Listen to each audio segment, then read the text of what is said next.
The International Institute of Connecticut provides a wide variety of case management services.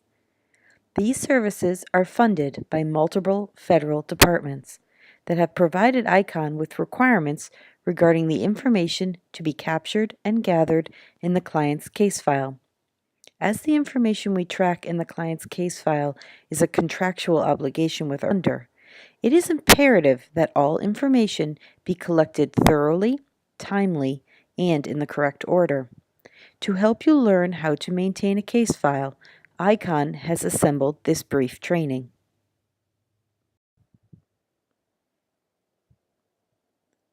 At ICON, a case file or chart is created to track the activity of every client at the agency. Many times at ICON, staff will work with families, and these families are often captured in one case file, with one member of that family seen as the primary client or applicant.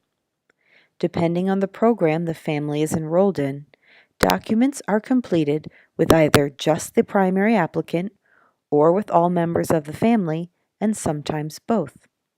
Speak to your program manager or program staff regarding the way case files are created in the program you are working. Some commonalities in documentation and in chart setup exist, but each program has a different chart setup as each program has a different funding source. Each case file has 6 sections, and on top of each section is a cover sheet. These cover sheets list all the documents that are required in that section. The cover sheets on top of each section outline the forms that are required for this particular section. When adding forms, it is imperative that they be placed in the correct order in which they appear on the cover sheet.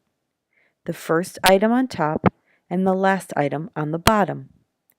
When placing documents in the chart, such as DSS documents, receipts, and case notes, all paperwork should be placed in chronological order, with the oldest documents on top and the most recent documents on the bottom. As previously stated, some charts may include information on not only the primary client, but his or her family. Any documents which are completed or collected from multiple members of the case, such as Social Security cards, should be placed in the case file with the primary client first, his or her spouse, and then all other members of the case, starting with the oldest to the youngest. This should be done throughout the case file in the exact same order.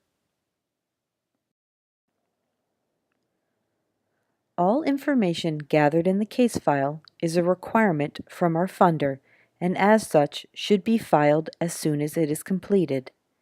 All case notes should also be typed as soon as the action has been completed to get the most detailed accounting. If instructed to complete a form, make sure you are using the most up-to-date forms. If you do not know if your form is the most up-to-date, ask a staff member. Beginning in the fall of 2014, ICON has begun using a case management software entitled Apricot. This system will track clients and ICON's service delivery. If you will be working in one of the social service programs and creating documents or case noting on client activities will be one of your responsibilities, you will need to contact the Manager of Quality Assurance for your username and password. Lastly, if you do not know where a form should go in the chart or how to complete a form, please ask. Do not place the item where you believe it should go. The forms are assigned to sections for a reason. If you have any questions regarding proper case file documentation, do not hesitate to speak with your program supervisor or the Manager of Quality Assurance. In the folder with this training is a one-page post-test. Complete the test and forward to the Manager of Quality Assurance. If you are in need of a username and password for the Apricot system, you will be required to turn in this post-test as well as the post-test on documentation, so please complete that training as well if you have not done so already.